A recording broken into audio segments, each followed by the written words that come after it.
સુખદેવજી મહારાજ એની માતાના ગર્ભમાં 16 વર્ષ સુધી રહ્યા. પછી 16મા વર્ષે વેદવ્યાસજી મહારાજ એમના માતા એમને પ્રાર્થના કરે છે કે હે પુત્ર, હવે તમે બહાર આવો, માતાને પીડા થાય છે.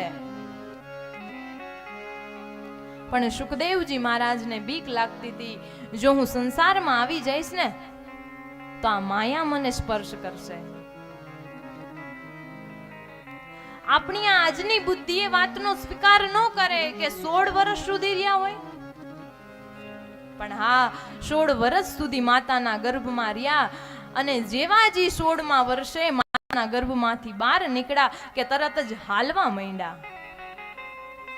આયા આપણને પ્રશ્ન થાય, જન્મતા વેત હાલવા માંડે? પણ હા, આવું થયું છે.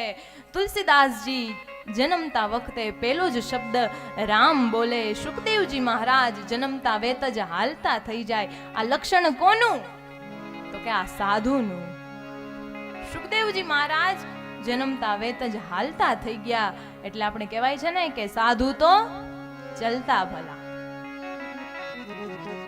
સુખદેવજી મહારાજ હાલતા થાય છે એટલે વેદવ્યાસજી મહારાજ પાછળથી બૂમ પાડે છે, હે પુત્ર, હે પુત્ર, હજી તો તારા યજ્ઞોપવિત સંસ્કાર કરવાના બાકી છે. એવા સમયે સુખદેવજી મહારાજ જાય છે. પણ સુખદેવજી મહારાજ વતી ઈ જંગલના ઝાડવા જવાબ આપે છે. ઝાડવાઈ બોલે? ઓકે, હા, ઝાડવાઈ બોલે. શું કામ? ઈ પરોપકારી છે. ઝાડવા બોલે છે અને ઈ કહે છે કોને? તો કે વેદવ્યાસજી મહારાજને. ઝાડવું સંત અને વેદવ્યાસજી મહારાજ સંત. આ સંતની ભાષા છે ને સંત જ ઓળખી શકે. માટે વૃક્ષ કહે છે, હે વેદવ્યાસજી, સુખદેવજી મહારાજને જવા દ્યો, આ જગતના કલ્યાણ માટે જાય છે. અમે ઝાડવા છીએ, અમારામાં જો ફળ લાગે ને તો ઈ અમે આ જગત માટે દઈ દઈ છીએ. અમે ઈ ફળ રાખતા નથી. તો આ તમારું સંતાન છે ને ઈ પણ ફળ છે, એને જવા દ્યો.